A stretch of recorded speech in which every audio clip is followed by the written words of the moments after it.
To celebrate Black history and Black accomplishment, the Post and Courier is continuing its series of video interviews featuring 12 leaders to know in South Carolina. We talk to fascinating people from all over the state about their efforts to advance social justice, celebrate Black culture and enterprise, address community needs, and create a better world. Our videos are released monthly through January 2025. To watch them and to read about South Carolina's pantheon of social justice warriors, as well as a couple of contributed essays, go to postandcourier.com/Black History. Come meet some of our state's remarkable change agents. I'm Adam Parker. Thanks for watching.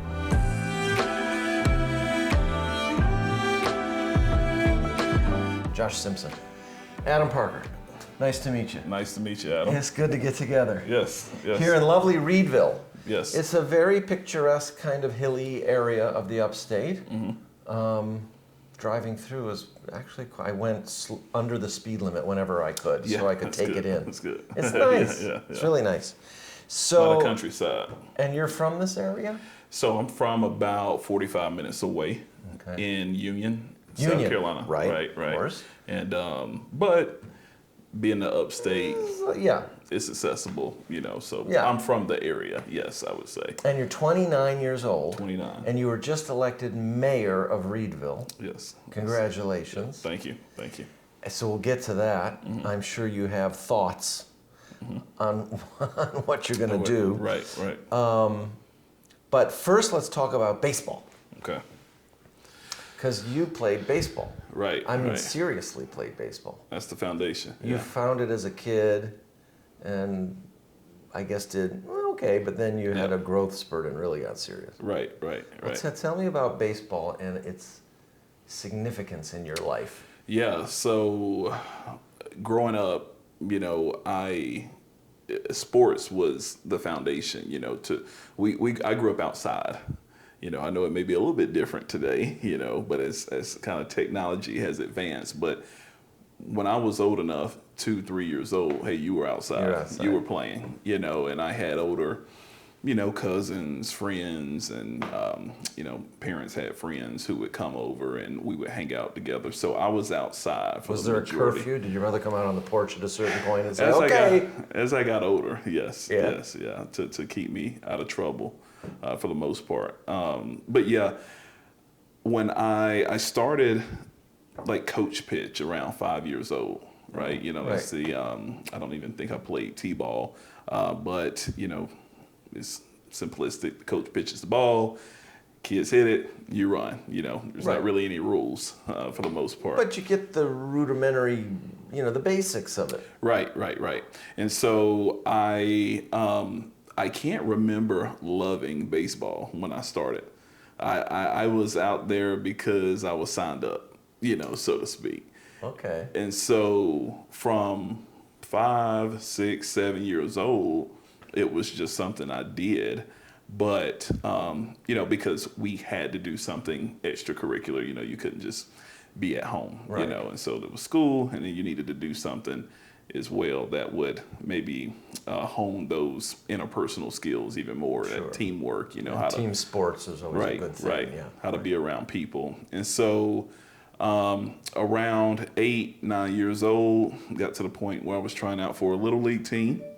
Now again, where I grew up, everyone was friends. Everyone, so we all tried out. It was district based, right? So you all tried out for the same team. Now, most of my friends made that team, but I was cut. So that's kind of the first. That just reinforced your ambivalence toward the whole thing, I bet. Right. And so that kind of was the starting point to, how am I going to work through this adversity? I've been playing with these friends of mine because we've been signed up together for years. However, now it was based on performance. And, at 8, my performance wasn't good enough, I guess, right? Or maybe was seen as not good enough to make that specific team. So anyway, I had to go into a different district and play for a different team. So you kept playing?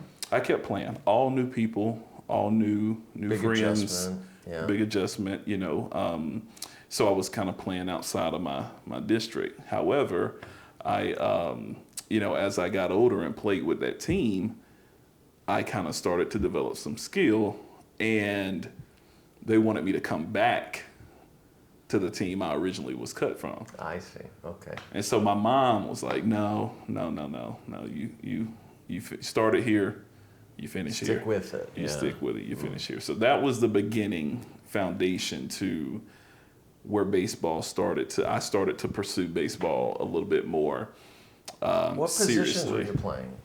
You were a pitcher? Yeah, I was a pitcher. So lefty or funny righty? enough, I was lefty. All right. Funny enough, Lefties rule. I that's what I heard. As I was growing up, I thought I had a good shot, and so I learned to pitch because my coaches wouldn't let me pitch. They said, "No, you're too young. You can't pitch." So I wanted to prove to them I could pitch, because I like baseball. It was growing on me, but I wanted to pitch. Yeah. That's really what I wanted to do. So we had an old outhouse outside of the house I grew up in, and it wasn't only one wall was standing of it. The rest, right, it's kind of torn down over time. All you need is one wall, put a target on it. One wall. I took some chalk. I drew a strike zone. Yeah. And I had a wiffle ball that I covered in duct tape, so it would be more resistant to air, right? Yeah. So covered that in duct tape, and that's how I learned to pitch. I got out every day and I would throw that ball against that white square. Now, looking back on it, the strike zone was probably too high. Right. I was throwing off of old oak tree limbs in the ground on the side of the yard, but you couldn't have told me then I wasn't preparing myself for a big journey or a big game one day. It feels like that when you're 9 or 10. Yeah. And so. Well, and ultimately it's about control.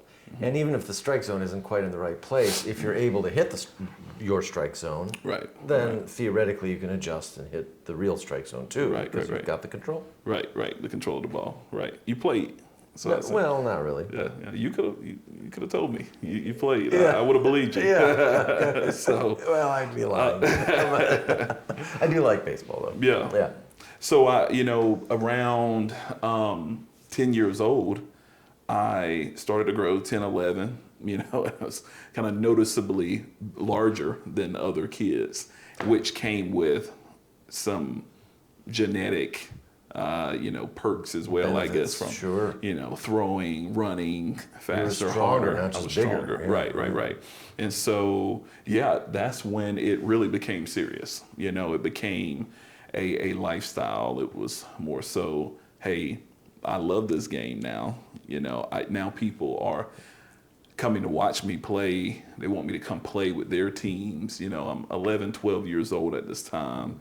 And that's when, I kind of fell in love with the game, I would say. Like, hey, I could see myself doing this for a long time. And you did. You continued to play. Yep, You played yep. professionally or semi-professionally. Yeah, You really tried to go the distance with it, right? Yeah, I played through college at Wofford and Wofford College, just 20 minutes down the road here. Yeah. And so when I played for the Terriers, but before I got there, through high school, it was more of how do I continue to make myself a notch better than my competition? I see. That was my only focus when it came to baseball, because going back to my mother, it was, hey, I don't know how, but you need to get a scholarship so you can go to school, because finances are, tight, so to speak, right? And this was one way to do it. Right, it was one way, right? And you did do it. Right, correct. So, forgive me for making a certain assumption. No, go but it sounds to me like there were inherent lessons in this baseball experience of yours that you continue to apply in your life. Mm-hmm. Yeah. I think when going through high school was the first step in discipline from an athletic standpoint, because as you approach that time frame in your life, you're not the only one that's good. Sure.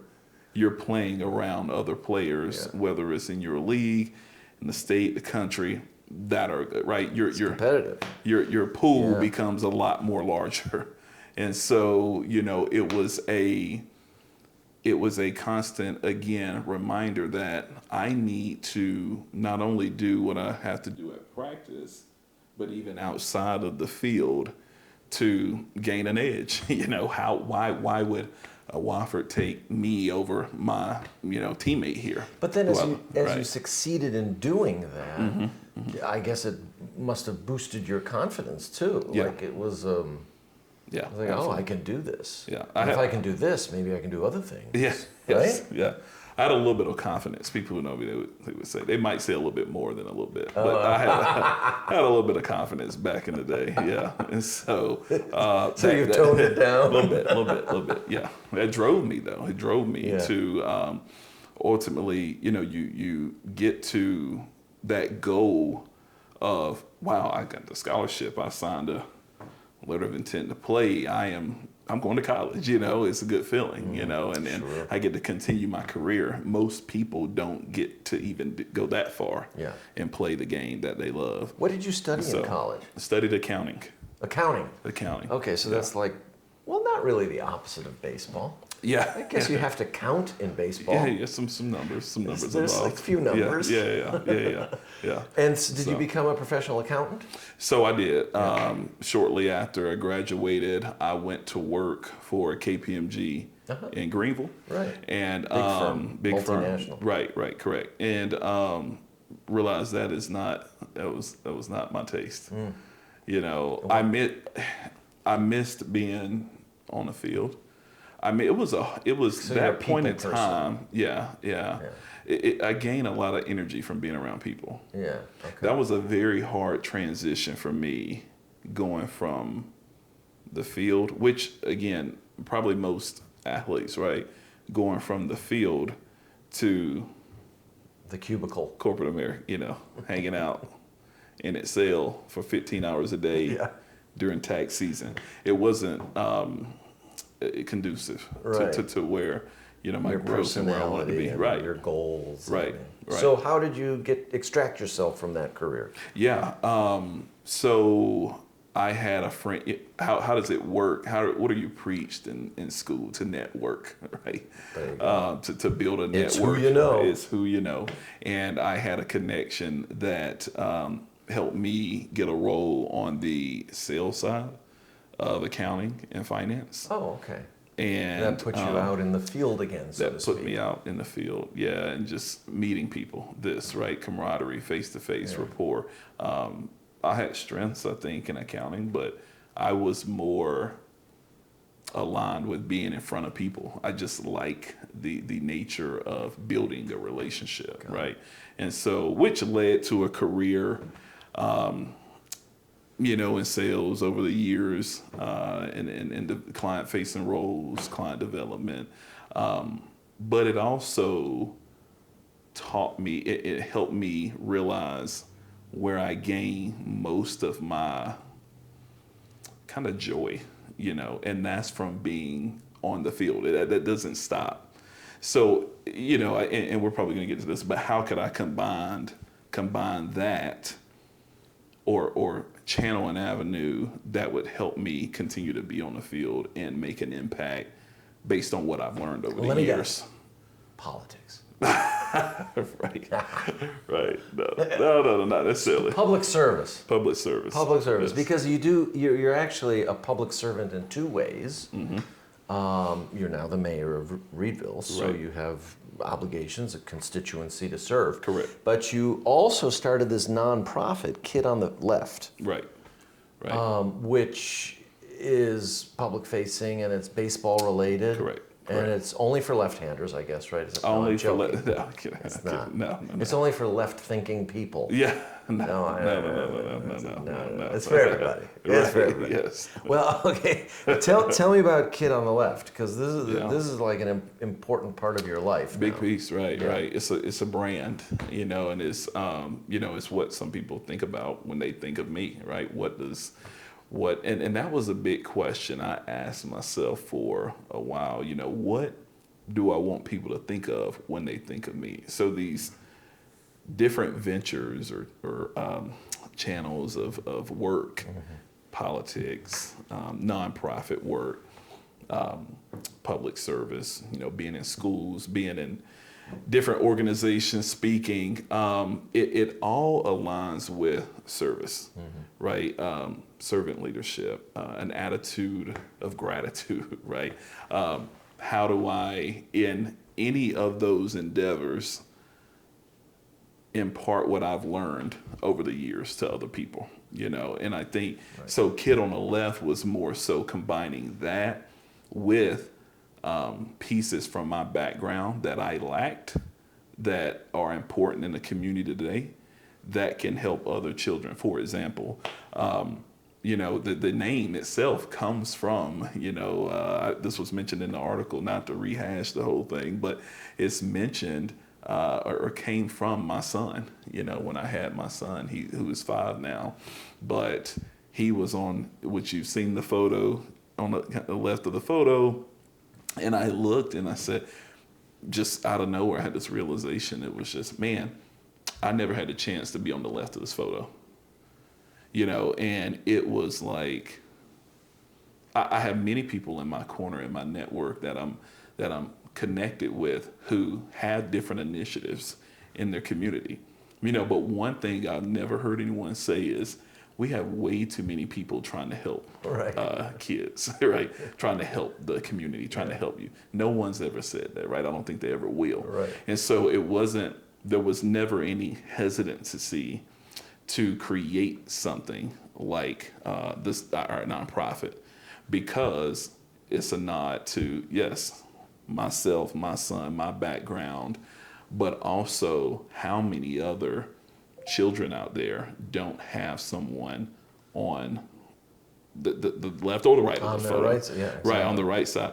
and also how many adults now were in the same position as they never had a chance to be on the left. So they too can have an opportunity to help, I guess. To serve through, obviously, financial efforts, volunteerism, through camps, through networking, speak. We have a number of engagements. Describe what Kids on the Left does. Like what's the mission statement and what services do you offer? Yeah, serve our community and advance our mission through the hosting of sports camps. Yeah.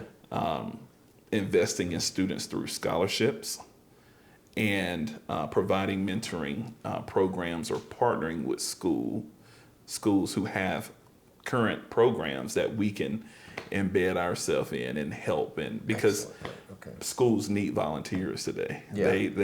And we possess a network of people who can volunteer, right? Who can help, who can come in, who can relate to a student of, someone, a specific background, right? You mentioned when you came here, I talked about the town a bit, the historical ethnicity and background, but we have a number of different races and profiles coming to the area. It's changing, it's today. Growing, yeah. Correct. So how do you relate to those children? I don't think there's a minimum on that. Right. So even one child that you can help through any of those avenues. And the idea specifically with the scholarships, right? Why not ease the burden of rising roll costs? Out the red carpet, don't you, in a way? Right. It's a kind of, it's not only, but it includes this kind of welcoming approach to what you're doing. Right. You want these families and these children to feel like they have a place here. Right. Correct. And you're facilitating connections with schools and with yes. Services and experiences and all that. Different corporations, right. Wow. That have similar initiatives. And it's been how long? When did you start Kids? Officially Kid on the Left. Last year. Oh, so it's pretty new. Pretty new. Officially last year. However, the activities have been going on for years, right? I didn't just start building a network in schools or speaking in schools last year, right? We've been doing scholarships for a number of years. It was just kind of a way to fold that into one continuous effort that could be branded, right? That someone can think of and, hey, this organization can help.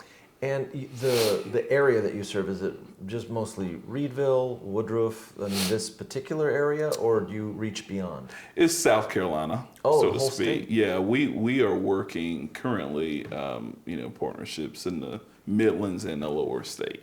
Okay. Wow. That could, that's a long-term plan, right, to help develop a footprint. And, again, you got to start somewhere.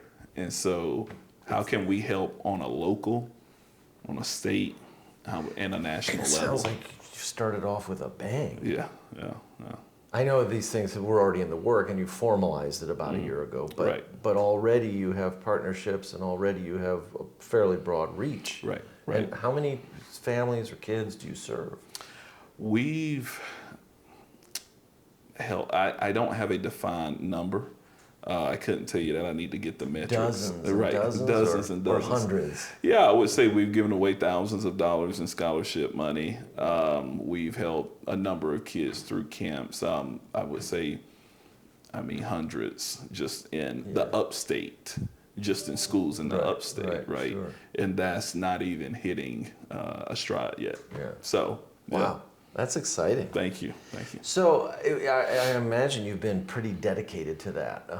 Like you spent a lot of hours a day on that nonprofit.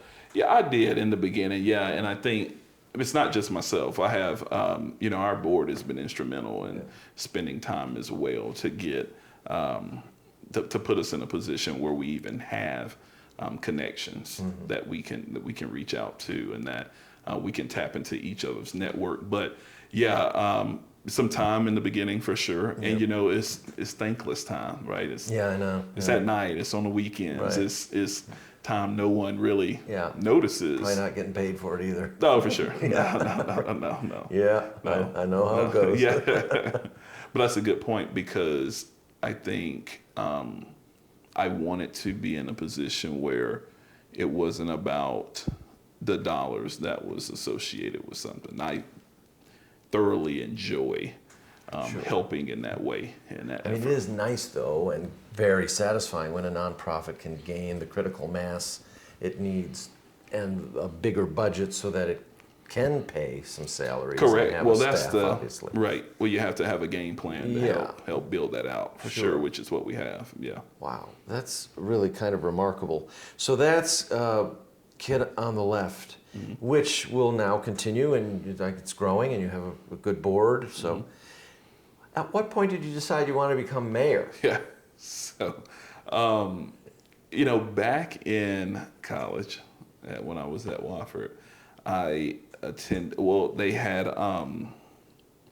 like a forum for young leaders, and they brought in a few different reps from the area, right, that came in just kind of To talk to the students. to talk and just kind of portray what their day-to-day look like, or month to month, in a role of that nature. And so I've been interested in a political career for years. I'm not really saying where that will go. I have no idea, right? But what being mayor here, or running for mayor, allowed me to do was to be directly involved in a community where my children are growing up.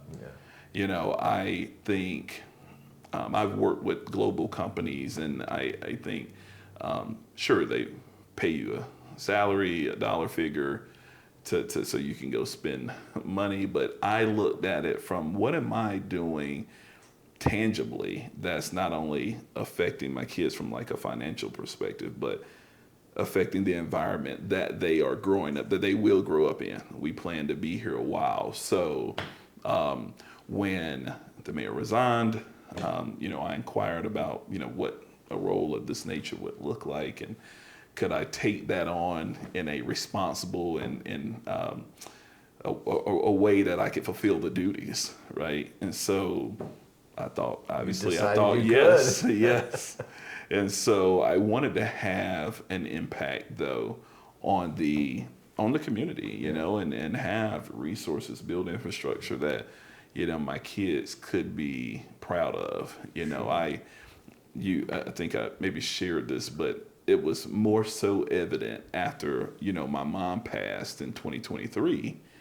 What, if it reminded me what her brand was. It reminded me how important and what I saw her as being, my sole influence in my life and teaching me most of the things I knew. If, one day I won't be here for my children, but what did I leave in them? What type of legacy? Yeah. What if they were too young to even remember my face? What could you pull up and say I had a tangible impact in doing? What kind of brand did I leave? So it's deeper than just public service. Just public service. Yeah. It's more so I want them to think, obviously anybody who has kids, right, as their hero, but hey, my dad did something that was worth doing. But for you, it sounds to me like it's more selfless. I mean, you want to give your kids the best life you can. Correct. And you want to create an environment, nurture an environment for them where they can thrive. Mm-hmm. Yeah, I saw my mother do that for me. So times 10. Yeah. And it was. So she really was your role model. I mean, it was 100%. 100%. And I guess that's why you're so family oriented too. Yes. Yeah. I if you're, I heard it like this: if your family can't be proud of their last name or wear the family jersey, they have to be proud of that. It has to be they're growing up a Simpson. What does that name mean? To someone when they hear that. Right. And so, you want to, there are a lot of names you hear, they mean different things to you. Sure. And so we wanted a positive. And the meaning could change over time. Yeah, it could. The course of history. It could. Yeah. And it can change for the better as well. For the better. Right. Because your name may have meant something else before your generation. Right. But it's up to you to change that.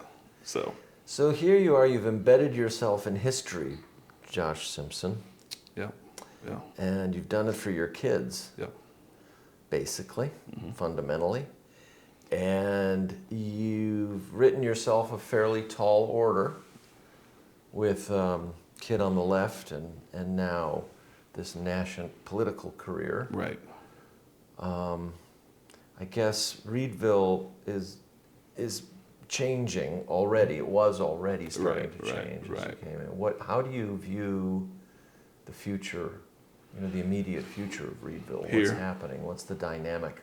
Yeah, the immediate future, if I could start there, would just be growth that is not surprising because we're in the upstate of South Carolina, if that makes sense. Is Reedville sort of becoming a suburb or an exburb or whatever the word is for Greenville and Spartanburg? Or is that kind of what's happening? Yeah. A lot of the surrounding cities and towns are, right? Spartanburg and Greenville have always been the staples on 85. Right. But as you just said it as you came in the door, the countryside, the rural pieces are less and less. So the immediate future is growth, but I'll say it's driven by a really good town of people here.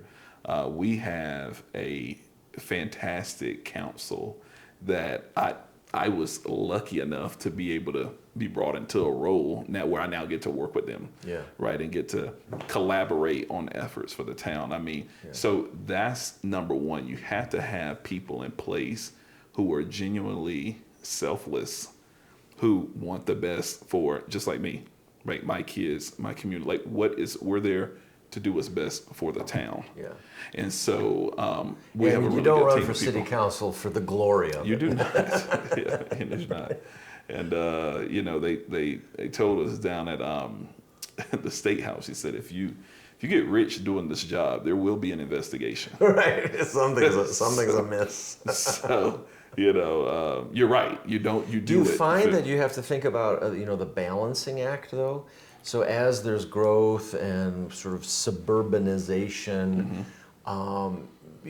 there must be some contingency here that wants to preserve the rural nature Yeah, of the area. So there's like always going to be this balance that you have to try to strike. Yeah, it's a balance because what is in a political realm, who is actually satisfied, all the time? Probably no one, right? But where is the common denominator? Where is the alignment with, okay, I didn't want this to happen. We wanted this to happen. How can we come together on, what's going to be best for the town moving forward? Emotional, historical, traditional ties, tradition. Yeah. On the other hand, with growth comes more revenue, or, a larger tax base. And with more revenue coming into the town, you have more options. Correct.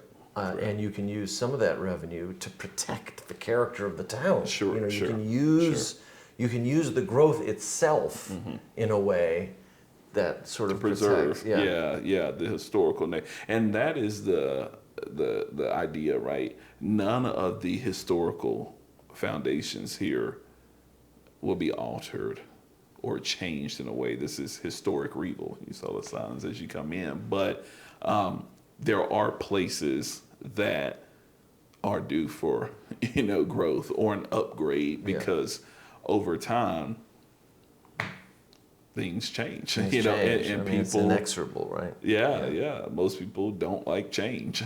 They're comfortable. The trick is just to manage it well. Manage it. Manage it so that it serves everybody's interests. And that's the hard job. Right? How do you good do luck. that? Yeah. How do you do that? Good luck, Mayor Simpson. Well, wow. Thank you so much. Listen, this is fascinating. You are in such an interesting place in your life. Thank you. I mean, at 29, to be here doing these things. Thank you. In this place, at this moment in South Carolina's history. Right. It must be pretty exciting and maybe slightly intimidating. Yeah, I mean, I'm glad you mentioned that because sometimes I think back and I'm just maybe sitting around and I'm like, well, I have some responsibility, here, Right.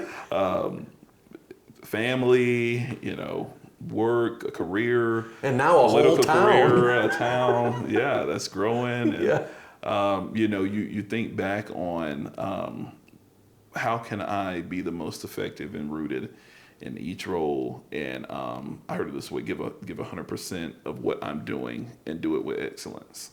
So I continue to learn, continue to grow, and what's been helpful is getting around people who have kind of led that path and kind of paved some of that for me. The other 11 that I haven't all met personally, but I'm sure. Trailblack leaders to know. Right. I'm sure whatever they're doing will impact what I'm doing at some point. Yeah. At some point. We're all interconnected. We're all interconnected. You can't escape it. Yeah. You have to remind yourself of that sometimes. Right. But absolutely. Are you still going to play baseball? Are you still involved at all? Do you coach? I coach. So I coach. I coach here as well because I wasn't busy enough. So my son is playing 6U here. All right. In Reedville, and I'm coaching his team. So staying busy with that, and be nice to him. I have. Well, don't be too nice to him. I guess that's when I go a little tougher on him.